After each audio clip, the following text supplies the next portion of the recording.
Le Bouddha nous enseigne que la réalité que nous percevons est toujours colorée par nos projections. Nous ne la percevons jamais nue, mais par le prisme de notre propre regard. Quand je croise un frère ou une sœur,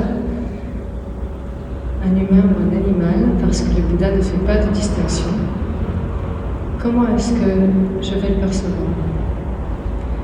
Spontanément, s'il ou elle me ressemble, je vais l'aimer.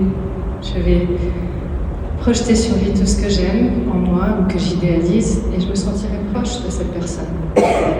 Ce sera un frère ou une sœur.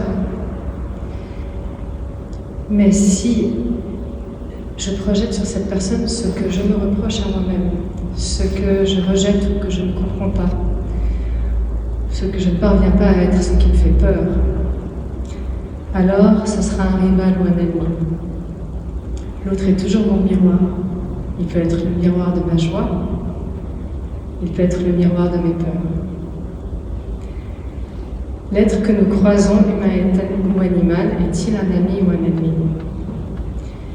Si c'est un frère ou une sœur, je peux m'interroger facilement sur ce qu'il me reproche. Mais s'il me semble étranger, que faire? Je peux bien sûr m'en détourner ou ressentir de la colère ou de la haine ou de l'impatience ou de l'indifférence à son égard comme on le fait chaque jour avec tant d'êtres que l'on côtoie dans la vie. Mais il y a aussi une autre voie, un chemin, mais une voie qui est celle de ma spiritualité et qui dit que je peux m'approcher de cette personne. Je peux m'approcher pour tenter de comprendre cette apparente différence ou cette indifférence et comprendre qu'est-ce qui, dans cet être, peut me toucher. En faisant cela, je trouverai toujours, pas simplement quelquefois, toujours, systématiquement, que cet être est un frère ou une sœur. Il n'y a jamais une fois que je ne le trouverai pas. Pourquoi ? Parce que le Bouddha nous enseigne que tous les êtres sur cette planète, qu'ils soient des humains ou des animaux, cherchent tous la même chose. Nous cherchons tous le bonheur et nous cherchons tous à éviter la même chose. Nous voulons tous éviter la souffrance. Et en ceci, que je sois un humain, un animal, un insecte, tous les êtres de cette création sont mes frères et mes sœurs.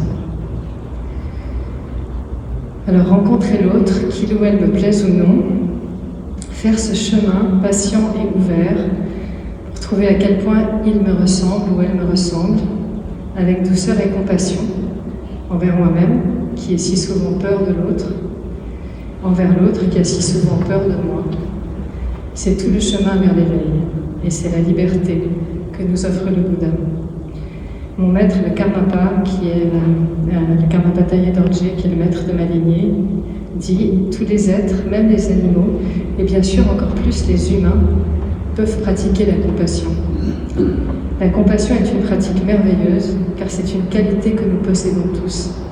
Quelle que soit notre religion, notre philosophie, le lieu dont nous venons, ce que nous sommes, notre passé, notre présent et même notre avenir, nous pouvons toutes et tous pratiquer la compassion. » J'aimerais clore avec ces mots de Christiane Singer qui dit « Si nous ne regardons pas les autres avec amour, qui les regardera ?» Merci.